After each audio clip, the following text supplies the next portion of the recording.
Attention, discrimination. Attention. Non, non, non, non, non. C'est de la discrimination. Ne vous m'adressez pas. Vous ne m'adressez pas. Moi, je ne vous ai pas adressé. On le veut. On veut les papiers. On veut le directeur. On veut les papiers signés. Le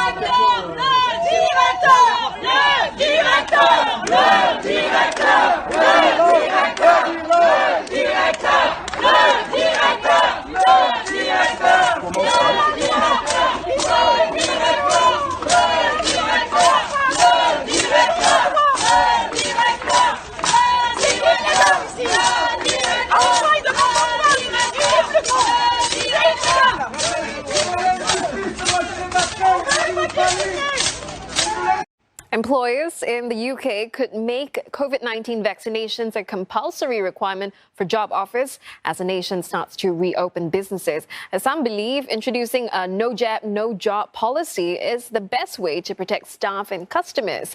But as Laura McInnes-Isherwood reports, the move is causing controversy.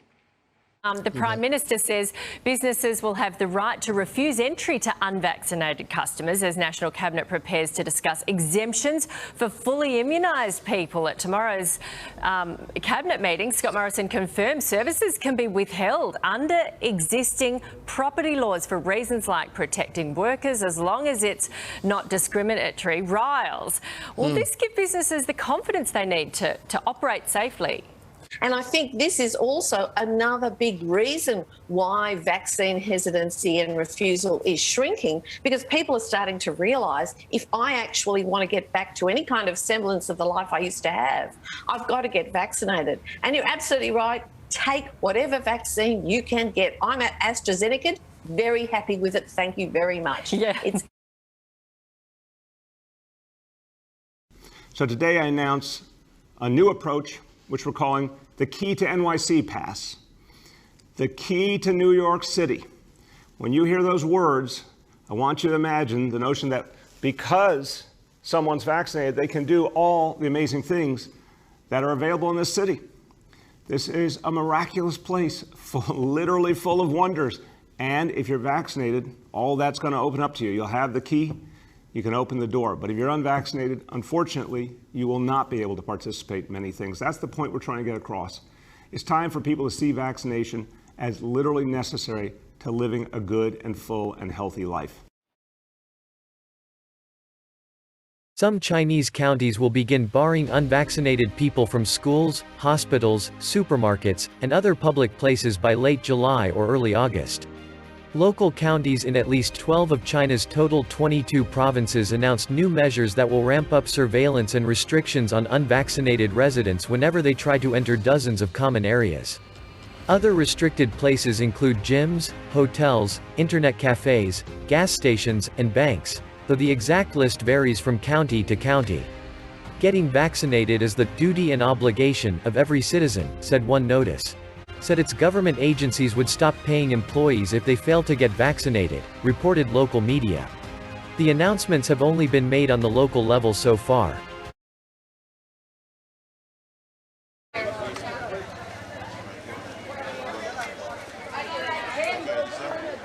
The government has done a poor job, and I emphasize a poor job at educating if they feel that people need this vaccine so much. They have done a poor job of sensitizing people. They have done a poor job of explaining to them what are the risks and the benefits of having the vaccine.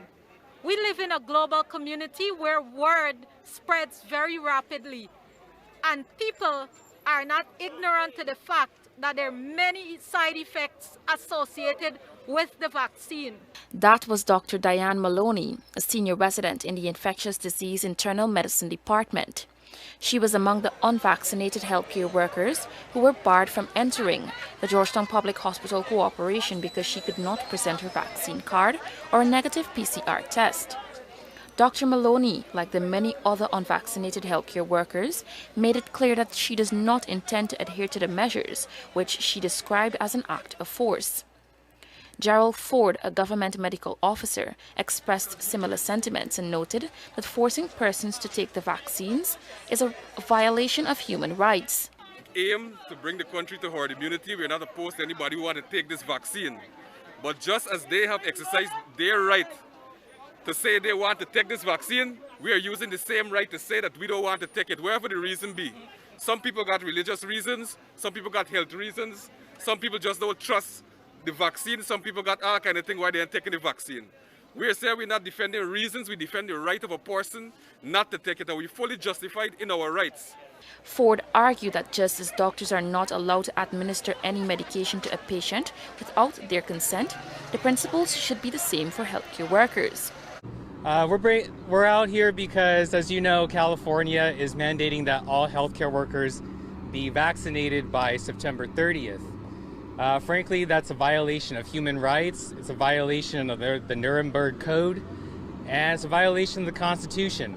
They're choosing us, they're making us forced to get the vaccine or be unemployed.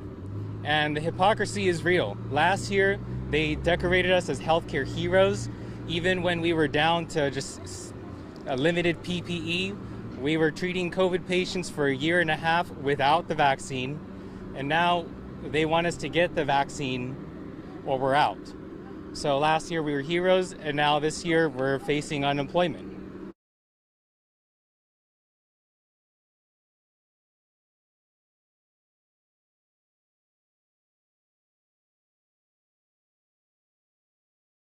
Today cleared the way for, among other things, a new mandate for all active duty U.S. service members to get vaccinated. They'd been waiting on full approval of the vaccine at the FDA to do that. That full approval has been granted. The DoD is now moving ahead. Within hours of the full approval, CVS pharmacy chains, several state university systems, the nation's largest school system in New York City, they all also announced vaccine mandates for their employees. Experts tell us we should probably expect more of that in coming days. Many companies are also insisting their staff are vaccinated before returning to the office, and some are even offering cash incentives. Sarah Morris takes a look at vaccine passport programs around the world. Last weekend, around 200,000 people took to the streets across France rallying against the Health Pass, the country's version of a vaccine passport. They say it violates their liberty. Since July the 21st, only people with the pass have been allowed into public buildings like libraries, museums and swimming pools. And now the rule will be extended to include restaurants, trains, planes and even hospitals. Restaurateurs estimate it will drive away 15 to 30% of their diners. Not only will we lose all our customers, but if a customer refuses to show their pass, what do we do? Do we call the police every time? Hospitals say enforcing the new rules will place a huge financial burden on the healthcare system. Often hospitals have several access points. We will have to recruit extra security staff to cover all these entrances. We believe the cost of doing that will be around $71 million a month. France isn't the only country implementing a vaccine passport. From Friday, Italy's Green Pass will be required to access venues like restaurants, cinemas, stadiums and museums. To get the certificate, a person must have had at least one dose of a vaccine, have recently recovered from COVID-19 or have tested negative for the virus in the past 48 hours. The UK plans to introduce a similar health pass by the end of September, which will be required to get into nightclubs. It may be expanded to cover universities and sports events too. In Ireland, people already have to prove they're fully vaccinated or have recently recovered from the virus to enter restaurants and pubs. On TikTok, French President Emmanuel Macron has justified the implementation of the vaccine passport. If we didn't have the health pass today, we would be obliged to close down again, which would put a burden on everyone. With the health pass, we only put the burden on those who haven't been vaccinated yet. Governments aren't alone in mandating inoculation. Tech giant Microsoft has announced all staff and visitors entering its American buildings will have to show proof of vaccination. There are similar policies at Google, Facebook and Tyson Foods, the world's second biggest meat processor.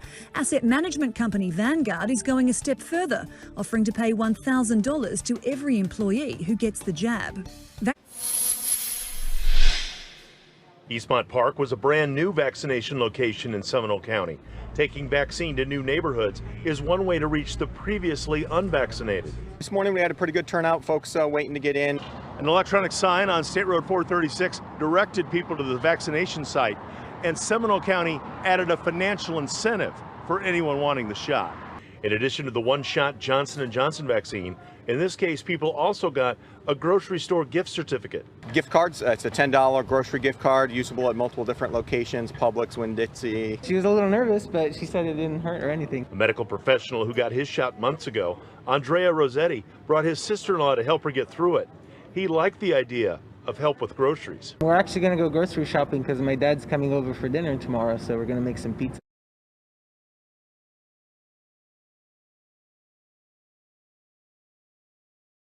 CNN has fired 3 employees for going into the office unvaccinated. CNN President Jeff Zucker said the employees violated company policy by reporting for work without having received their COVID-19 shot. Zucker added that a memorandum had been sent reminding staff who came into the office that vaccines were mandatory, and the company has a zero-tolerance policy in that situation.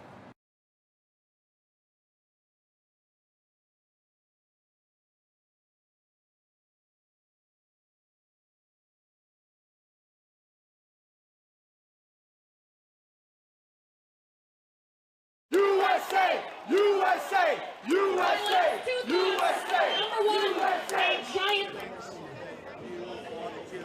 We work for the DOE, and they're telling us that we can't come to work unless we're fully vaccinated. And we worked all year without a vaccine. Our children were protected. We wore masks, we social distanced, we've done everything that we've been asked, and we worked during an entire pandemic, and we were okay. So now they're switching things up on us and we're angry. I'm a centrist, I like liberty, and I would prefer to die a free man. I am prepared to end this now, and I am officially announcing my exit from the UFT.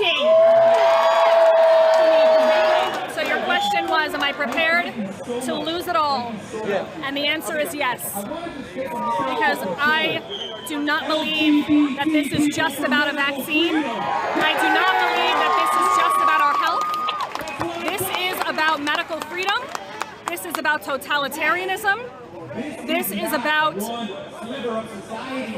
That's exactly right. We are headed into a very dangerous area. And if we comply with this, we are setting a terrible precedent for our future. However, as we all know, this is not about the science. If this were about the science, the shots wouldn't even be here in the first place. COVID is not about the science. The masks were a placeholder for the shots. The shots are a placeholder for the vaccine passports, and the vaccine passports are the placeholder for the digital ID, which nobody wants. No digital ID! Do we like vaccine passports? No!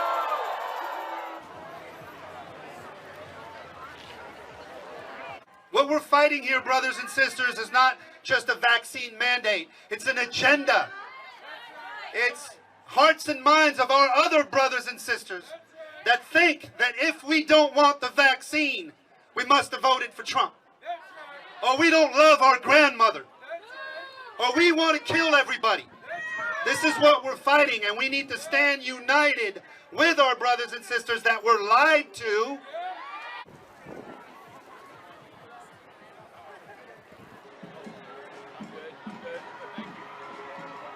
I believe in freedom, and if people want to take it, take it. If people don't want to take it, we shouldn't force them to. And then the other really scary thing is that they're not telling you what's in it and what the side effects are. So they make you sign to release the liability, and to me that's super scary. Because if they will stand up for their product, then be liable if something happens like injury or death or disability.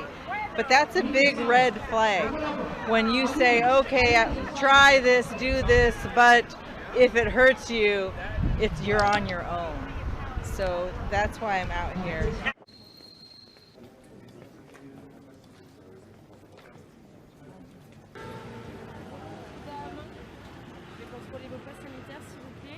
J'aurais besoin également de votre... Voilà. avec une pièce d'identité, s'il vous plaît. Merci bien. Bonne journée, messieurs. Je vous remercie.